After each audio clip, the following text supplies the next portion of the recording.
Here's a story from Grandpa for my three favorite little girls, Emma, Ayla, and Audrey. Today I'm reading 5 more short stories about our favorite hippopotamuses, George and Martha. Here they are, George and Martha Encore. More stories about two great chums.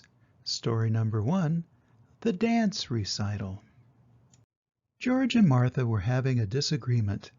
"I think dancing is dumb," said George. "Dancing is not dumb," exclaimed Martha. "Dancing is fun, and if you don't come to my dance recital, I'll be very angry." So, of course, George went to Martha's recital. "I'm going to hate this," he said to himself. But what a surprise for George! Martha's dance of the happy butterfly was so impressive. "Dancing looks like fun," said George. The next day George went to dancing class. "You see," said Martha, "dancing is fun." Very soon George was in his own dance recital. Martha said that his Mexican hat dance was the best she had ever seen. The second story, The French Lesson. George went to Martha's house for his French lesson. "Bonjour, Martha," said George. "Bonjour, George," said Martha. George sat next to Martha on the sofa. "How do you say 'give me a kiss' in French?" asked George. "You say 'Voulez-vous m'embrasser?'" answered Martha. And that is just what George did. "Tee," said Martha. "I knew you were going to do that." Story number 3, The Disguise.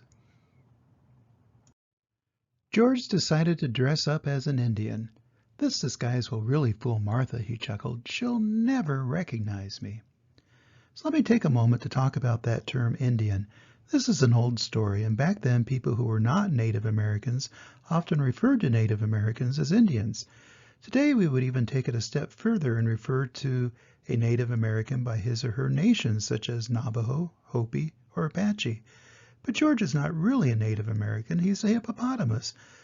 So we'll just say he's dressing like an Indian and leave it at that. But Martha wasn't fooled a bit. "Hi, George," she said. "Why are you wearing that Indian costume?" George was so disappointed. He walked away hanging his head. Martha felt simply awful. She hadn't meant to hurt George's feelings. "George," said Martha, "I would never have recognized you if it hadn't been for your bright, smiling eyes. It's so hard to disguise smiling eyes." And, of course, George felt much, much better. Story number 4, The Beach.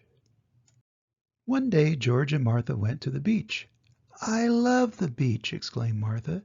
"So do I," said George. "However, we must be sure to put on our suntan lotion." Or today we might call that sunblock. But Martha refused to put on her suntan lotion.